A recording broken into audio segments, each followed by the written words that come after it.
ශාලෝම් සුබ දවසක්. සිංහල බසින් හෙබ්‍රෙව් උගනිමු. බයිබලයේ හෙබ්‍රෙව් භාෂාව දැන ගැනීම කිතුණුවට අවශ්‍යද යන පාඩම් මාලාවේ තවත් එක් පාඩමක් ඔබ සමග බෙදා ගැනීමටයි මම සූදානම් වන්නේ. එබෙත් කම්කරුවා හෝ සේවකයා. හෙබ්‍රෙව් භාෂාවේ එබෙත් යන වචනේ අර්ථය කම්කරුවා හෝ සේවකයා යන්නයි. මෙම වචනේ සෑදී ඇත්තේ අබාද් යන ක්‍රියාවචනයෙන්. එහි අර්ථය සේවය කිරීම හෝ වැඩ කිරීම යන්නය.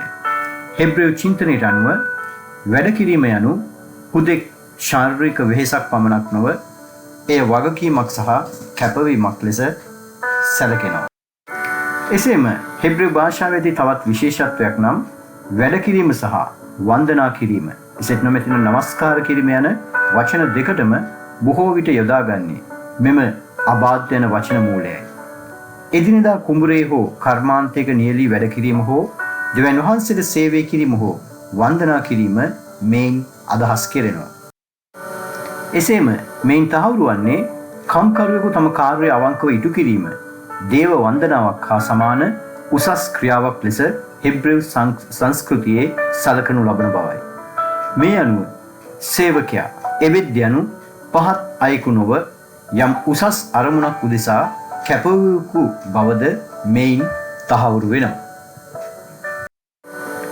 තෝරා ව්‍යවස්ථාවේ කම්කරුවට හිමි තැන ගැන ඉතා ඉහළින් සලකා තිබෙන ආකාරය අපට දකින්න පුළුවන්. කම්කරුවෙකුගේ දෛනික වේතනය කුලිය හිරු බැස යාමට පෙර ගෙවිය යුතු බව ලෙවි කතාව පොතේ 19 වන පරිච්ඡේදයේ 13 වන පදයේ පෙන්වා දී තිබෙනවා. එසේම සබත් දිනයේ පැනවීමේ ප්‍රධාන අරමුණක් වූයේද නිවසේ ස්වාමියාට මෙන්ම සේවකයාට සහ සතුන්ට පවා විවේකයේ ලබා දීමට බව නික්මයාම 20 වන පරිච්ඡේදයේ 10 වන පදයේ අපට දකින්නට පුළුවන්. එකල පැවති ශිෂ්ටාචාර වලට වඩා හෙබ්‍රෙව් කම්කරුවා ආරක්ෂා කිරීම සඳහා නීති තිබුණා. කම්කරුවෙකුට හිංසා කිරීම හෝ ඔහුගේ හෝ ඇයගේ අසරණකම ප්‍රයෝජනටගෙන අඩු වේතනයක් දීම බරපතල වරදක් ලෙස සලකනු ලැබුවා.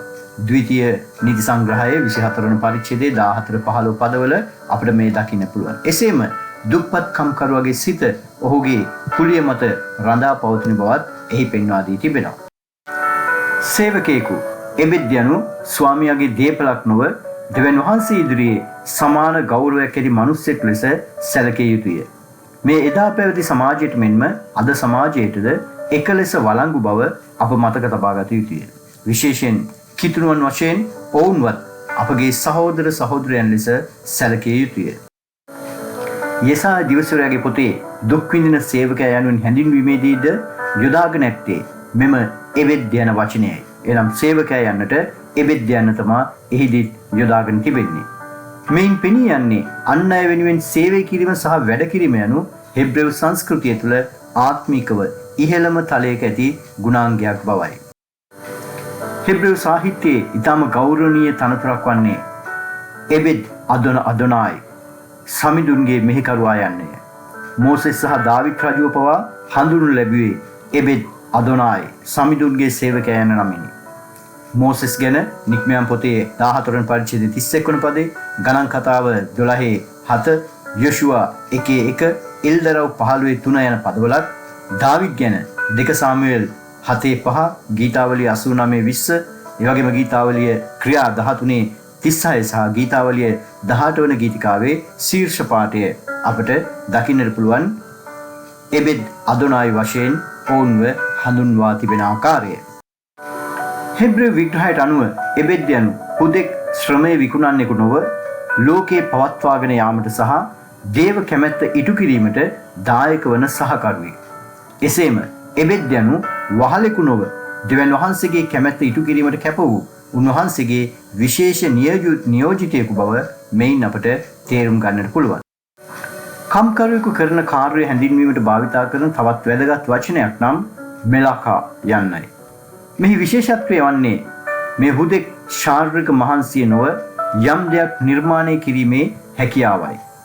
දෙවියන් වහන්සේ ලෝකේ මැවීමේදී කළ වැඩය හැඳින්වීමට මෙලකා යන වචනය භාවිතා කර ඇති ආකාරයත් අපට දකින්නට පුළුවන්. එබැවින් හෙබ්‍රේව චින්තනයට අනුව එබෙද් කම්කරුවා යනු ලෝකයේ අඛණ්ඩව නිර්මාණය කරන කාර්යයේදී දෙවිඳුන් සමග අත්වැල් බැඳගන්නා වූ සහ නිර්මාණකරුවෙක් බව අපට දකින්නට පුළුවන්. යුදෙව් දර්ශනයේන තික්කුන් ඔලාම් හෙවත් ලෝකයේ සුවපත් කිරීම හෝ ලෝකයේ අලුත් වැඩියාව කිරීම යන සංකල්පය තුළ කම්කරුවට හිමිවන්නේ විශේෂ ස්ථානයක්. වෛද්‍යවරයෙකු සේවය කරන්නේ ලෝකයේ ඇති රෝගී බව සුව කිරීමට බවත්, ගොවියෙකු වැඩ කරන්නේ ලෝකයාගේ කුසගින්න නිවීමට බවත් අපට දකින්නට පුළුවන්. මේ අනුව ඕනෑම කම්කරුවෙකු තම වෘත්තිය හරහා කරනු ලබන්නේ අසම්පූර්ණ ලෝකය සම්පූර්ණ කිරීමේ කාර්යයට දායක වීමයි. ජනවන්දනාව සඳහා කරන ලිටර්ජි යන ඉංග්‍රීසි වචනේ ජනවන්දනාව යන්නට භාවිතා කර ඇති ලිටර්ජි යන ඉංග්‍රීසි වචනේ නිර්මාණය වන්නට පාදක වී ඇත්තේ ලාවෝස් ජනතාව සහ එර්ගොන් සේවය යන ග්‍රීක වචන දෙකයි. ඒ අනුව ලිටර්ජි යනු ජනතාව වෙනුවෙන් කරනු ලබන පොදු සේවය ලෙස අපට එය හඳුන්වන්නට පුළුවන්. පැරණි ග්‍රීක සමාජයේ ධනවත් පුරවැසියන් තමන්ගේ ධනය වැය කරමින් පොදු ජනතාව වෙනුවෙන් සිදු කළ සේවාවන් හැඳින්වීමට මෙම නම භාවිතා කර ඇති අතර කිතුණු සන්දර්භය තුළ මෙහි අර්ථය වඩාත් අධ්‍යාත්මික මුහුණුවරක් ගෙන තිබෙන ආකාරයක් අපට දකින්නට පුළුවන්. මේ අනුව ජනවන්දනාව යනු හුදෙක් ආගමික වත්පිළිවෙත් පමණක් නොව දෙවියන් වහන්සේ තම ජනතාව වෙනුවෙන් සිදු කරන ගැලවීමේ කාර්යයට ජනතාව සහභාගී වීම ලෙසද හඳුන්වන්නට පුළුවන්. දේව ආශිර්වාදය තුළ දෙවිඳුන්ගේ සේවය ලැබීමත්, ප්‍රශංසාව හා නමස්කාරය හරහා දෙවිඳුන්ට සේවය කිරීමත් මෙමගින් සිදු වෙනවා. දෙවියන් වහන්සේට කරනු ලබන වන්දනාව හැඳින්වීමට භාවිතා කරන හෙබ්‍රේව වචනයක් නම් අවෝදා යන්නයි. එසේම පූජකයන් විසින් සුද්ධස්ථානය තුළ ඉටු කරන නිල සේවය හැඳින්වීමට ශාරාත් යන වචනේ භාවිතා කර තිබෙනවා. මේන් සාමාන්‍ය වැඩකට වඩා ඉහළ උතුම් සේවයක් නිරූපණය කරනවා. පූජක සේවයේ කිතුණු ජීවිතයේ ඉතා වැදගත් අංගයක් වුවද හෙබ්‍රේව සංකල්පය තුළ කැඳවීම යන්න පූජක පක්ෂයට පමණක් සීමා වූවක් නොවේ. සෑම මිනිසෙකුටම තමන් නියැලෙන රැකියාව හෝ සේවය තුළ දෙවියන් වහන්සේගේ කැඳවීමක් තිබෙනවා. දෙවියන් වහන්සේ මිනිසයා මැව් පසුව රැකබලා ගැනීමට සහ පාලනය කිරීමේ වගකීම මිනිසයාට බාර දුන්නා. වෛද්‍යවරයෙකු සුව කිරීමේ සේවය හරහා, ගුරුවරයෙකු දැනුම ලබා දීම හරහා, ශිල්පියෙකු යමක් නිර්මාණය කිරීම හරහා දෙවිඳුන්ගේ නිර්මාණශීලීත්වය ප්‍රකාශ කරනු ලබනවා. මේ අදහස් කරන්නේ ඔබ ගොවියෙකු, ගෘහණියෙකුද ඔබ සිටින ස්ථානයේ දෙවිඳුන්ගේ ගුණාංග ලොවට විදහා පෑමට උන්වහන්සේ ඔබව කැඳවා ඇති බවයි. හෙබ්‍රේව චින්තනයට අනුව ඔබ කරන රැකියාව හුදෙක් මුදල් සෙවීමේ මාර්ගයක් පමණක් කර නොගන්නවා නම් ඒ දෙවියන් වහන්සේ සමග එක්ව ලෝකේ යහපත් කිරීමට ඔබ ලබා දෙන දායකත්වයක්. ඔබ කරන ඕනෑම අවංක සේවයක් දෙවියන් වහන්සේට ඔප්පු කරන ජීවමාන පූජාවක් වගේ. ඔබ නියැලී සිටින වෘත්තිය හෝ ශ්‍රේෂ්ඨය තුළ මෙම කැඳවීම ඔබට අත්දකින්නට පුළුවන්කමක් තිබෙනවා. නික්මයන් පොතේ 31 වන පරිච්ඡේදයේ පළවෙනි පදයේ සිට 11 වන පදයේ දක්වා කොටසක්, ඒ වගේම 35 වෙනි පරිච්ඡේදයේ 30 වන පදයේ සිට 36 වෙනි පදයේ පරිච්ඡේදයේ 7 වෙනි පදයේ දක්වා කොටස ඔබ කියවා බැලුවොත් ඔබට මෙය ඉතාමත් හොඳින් තේරුම් ගන්නට පුළුවන්. එහි සඳහන් කර ඇති ශිල්පීන්ගේ කැඳවීම සහ පූජකත්වයේ අතර ඉතා සමීප හා පූජනීය සම්බන්ධතාවයක් පවතින බව ඔබට දකින්නට පුළුවන්. එම ශිල්පීන්ගේ සේවය පූජක සේවයට සමාන්තරව දිවෙන ආකාරය අපට දකින්නට පුළුවන්. පූජකයාගේ ප්‍රධාන කාර්ය වන්නේ දෙවියන් වහන්සේ සහ මිනිස්ය අතර සම්බන්ධය ගොඩනැගීමයි.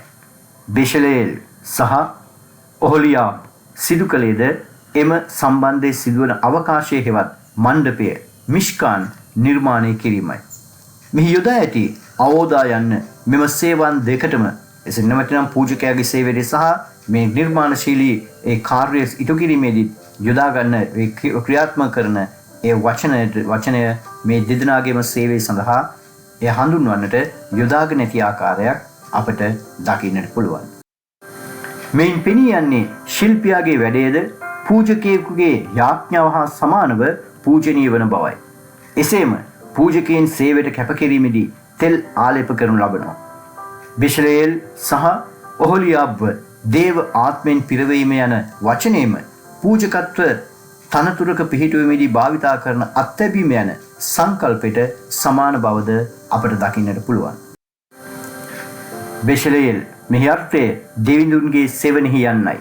එසේ මොහුට ප්‍රඥාව, හොක්මා, දැනගැන්ම, තේරුම් ගැනීම හා යමක් ක්‍රියාවට නැංවීමේ හැකියාව ලබා දීලා තිබුණා.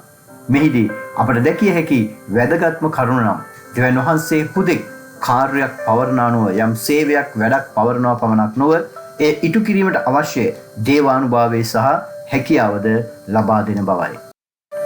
එසේම ඔවුන් දෙදෙනාටම බෙෂලේල් සහ ඔහොලියාබ් යන දෙදෙනාටම තම නිර්මාණශීලීත්වයේ අනිත් අයට ඉගැන්වීමේ සිතක් ලෙහෙරොට් දුන් බව නික්මයන් පොතේ 35 වෙනි පරිච්ඡේදයේ 34 වන පදයේ පෙන්වා දී තිබෙනවා. එහිදී සැබෑ නායකත්වය යනු තනිවම වැඩ කිරීම නොව අන් අයව පුහුණු කරමින් කණ්ඩායමක් ලෙස වැඩ කිරීම බවත් මෙයින් පැහැදිලි වෙනවා. ඒ සඳහා දෙවිඳුන් ඔවුන්ව ආත්මෙන් පුරවන ලදී. මෙහිදී භාවිතා කර ඇති මිල්ලේ යන වචනේ අර්ථය වන්නේ සම්පූර්ණයෙන් පිරවීම යන්නයි. ශුද්ධ බයිබලයේ ආත්මෙන් පිරුණු පුද්ගලයෙකු ලෙස මුලින්ම සඳහන් වන්නේ බෙෂලේල් බව අපට දකින්නට පුළුවන්.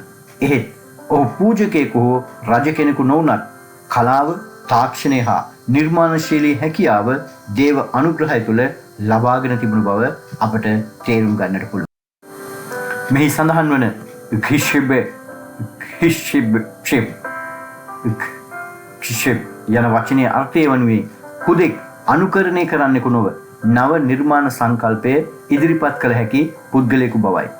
මෙලෙස වැඩෙහි නිරත වූ සෑම කෙනෙක්ම කම්කරුවන් පමණක් ලෙස නොව තමන් කරන කාර්ය අධ්‍යාත්මික වටිනාකමින් වටහාගත් පිරිසක් බව අපට තේරුම් ගන්නට පුළුවන්. මෙසේ දෙවිඳුන් විවිධ කාර්යයන් සඳහා පුද්ගලයන් තෝරා ගන්න ලබන ආකාරයත් එම අයට වගකීම් පවරන ආකාරයත් අපට දකින්නට පුළුවන්. එසේම ඔවුන්ව නමින්ම නම කියා කැඳ වූ බවද නික්මයම 35 වෙනි පරිච්ඡේදයේ 30 වන පදයේ අපට දකින්න පුළුවන්. කාරා බෙෂෙම් නම කියාම හඳුන්වන ආකාරය, කැඳවන ආකාරය අපිට දකින්න පුළුවන්. මෙලෙස දෙවියන් වහන්සේ උන්වහන්සේගේ සේවය සඳහා අප සියලු දෙනාවම කැඳවනසේක. ආමේන්. ස්තුති ජේසු පිහිටයි.